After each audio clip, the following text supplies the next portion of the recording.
Masih bersama kami dalam Bangun Aspirasi. Di segmen ini kita buka untuk pertanyaan atau mungkin pernyataan dari teman-teman yang sudah ada di studio maupun yang ada di rumah. Bisa langsung telepon di 031-8292-111 dan 031-8294-1111. Apa candir? Iki lho.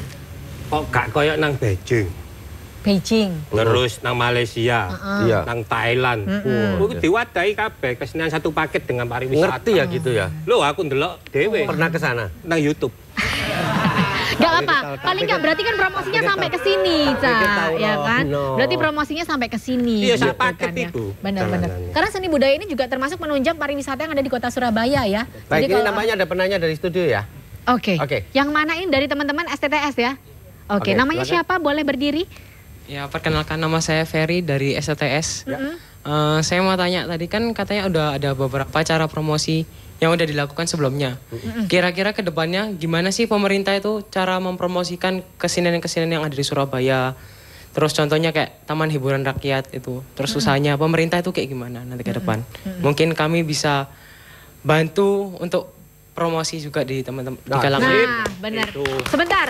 Permasalahannya sebenarnya anak-anak muda terutama yang di Surabaya itu sebenarnya mau loh ikut mempromosikan. Cuman permasalahannya mereka ngerti nggak? Kalian ini kan ada beberapa orang. Pernah ke THR? Pernah. Sudah pernah ya? masuk ya? Terus Cak Durasim, ada Balai Pemuda, yaitu adalah Balai Budaya juga. Rata-rata biasanya mereka itu sebenarnya baru tahu. Pada akhirnya, oh ada ya. Atau mungkin sosialisasinya kah yang kurang memang dari kesenian yang ada di Surabaya atau seperti apa? Siapa yang menjawab nih pertanyaannya dari Ferry ya? Monggo silakan dilempar. Cak Luhur mungkin. Saya kira gini ya, kalau persoalan saya lagi-lagi agak berbeda juga ya cara pandangnya juga. Saya kira mungkin pemerintah kurang begitu serius juga ya melakukan memandang satu kesenian gitu, seni tradisi gitu.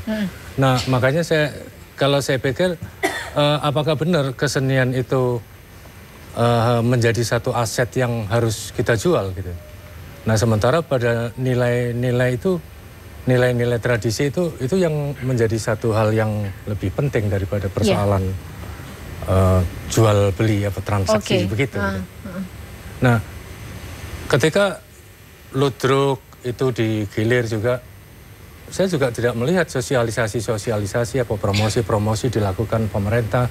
Saya pikir ini cara-cara bagaimana pemerintah itu sekedar melakukan satu ini proyek saja ya, proyek jadi bukan satu program yang serius itu yang harus digarap untuk masyarakat, tapi sekedar menyelesaikan menunaikan tugas saja. Program-program itu harus kelar, ada penonton atau tidak. Nah itu yang jadi persoalan-persoalan. Karena kemasan promosi itu juga harus oke loh. Jadi anak muda ngelihatnya wah keren nih ya gitu kan. Jirene Cak Cimau jarang kepang wis arang ketok. Aku wis gak mangan beling ganti plastik. Saiki mangan koin. Dulu masih ingat ya, kita zaman waktu kita kecil begitu pecute sing gede cetar. Lah iku wis ndredeg wis. Iya bener. Saiki ndredeg soalnya jaran kepang wis gak ono ndredeg dhewe bendino aku. Engko Jojo wis gak ono blas. Nah, itu yang menakutkan ya. Mas Joko ada. Jadi kaitannya dengan pertanyaan tadi, artinya sebetulnya animo masyarakat cukup bagus terhadap ini.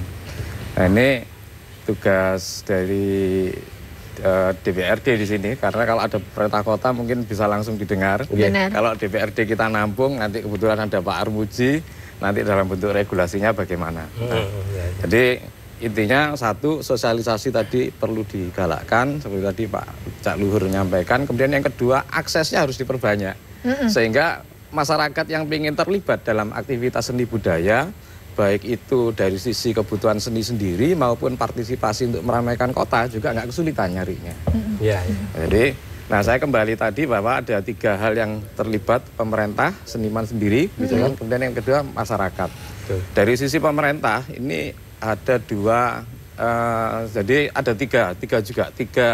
tiga faktor yang harus diperhatikan dalam kebijakan membina seni budaya. Yang satu dari sisi seniman sendiri harus dibina. Kemudian yang kedua, karya seninya sendiri. Karya seni ini kan juga harus ada standarisasi, sehingga teman-teman seniman yang ada di Surabaya maupun Jawa Timur itu bisa mengukur, oh ternyata kreasi seni saya, penampilan seni saya ini masih perlu di-upgrade. Oh sudah cukup, atau kita sudah harus go Jawa Timur, go internasional. Nah ini kalau ada istilahnya kurator nggak salah. Kemudian yang ketiga adalah masyarakat juga harus diedukasi. Jadi artinya satu pementasan seni kalau masyarakatnya juga masih antipati atau kurang respect terhadap seni budaya juga nggak ada yang nonton. Ya, otomatis gairah teman-teman untuk menyajikan pertunjukan seni budaya juga akan berbeda dengan antusias cukup banyak. Jadi, nah ini ada dua kebijakan, ya, 2 koridor. Yang satu koridornya kebijakan untuk mendongkrak seni budaya di Jawa Timur, di Surabaya, khususnya pemerintah kota Surabaya. Ini yang satu, ini untuk seni yang sifatnya murni. Jadi seni yang sifatnya murni. Jadi seni yang sifatnya murni mungkin nanti instrumennya bisa melalui Diknas. Jadi karena ini nggak bisa artinya yang murni itu gimana, Mas Joko? Jadi satu misal kalau kita ngomong puisi, ya kaidah puisi itu bagaimana, kaidah teater itu bagaimana, kaidah ludruk itu bagaimana. Nah ini kemudian yang kedua yang sifatnya kontemporer dan berbau entertain. Jadi bisa dijual, sehingga nanti intervensi programnya lebih terarah. Jadi kalau seni yang sifatnya memang untuk mengupgrade kualitas dan lain sebagainya, ini intervensi kebijakannya bisa melalui anggaran mungkin, kebijakan anggaran. Harus di backup oleh APBD atau regulasi dan lain sebagainya. Kemudian yang sifatnya bisa dijual, nah di sini didorong partisipasi masyarakat termasuk teman perhotelan seperti tadi disampaikan. Mungkin hotel, mall yang memberikan pentas seni budaya secara rutin untuk Jawa Timur ada satu rangsangan-rangsangan tertentu. Nggak tahu nanti dikonversi kemana, dapat kemudahan mungkin masalah dan lain sebagainya lah. Sehingga mereka juga akan mendukung terhadap program ini. Dan itu juga ada kemajuan untuk hotel dan restoran di Indonesia juga, di Surabaya juga ya.